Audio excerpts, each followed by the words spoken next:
Novembre 1917. Dopo Caporetto, l'Italia è ferita e il morale delle truppe è a terra. Arriva Armando Diaz, un generale diverso, non autoritario come Cadorna, ma attento e vicino ai suoi uomini. Introduce una nuova direttiva agli ufficiali: vivere la stessa vita delle truppe, le stesse gioie e dolori. Impone turni di riposo certi, assicura un giusto riconoscimento al valore di soldati e ufficiali.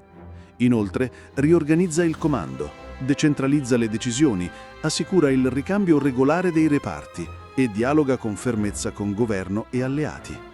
E come diceva lui, l'arma che sono chiamato a impugnare è spuntata. La rifaremo.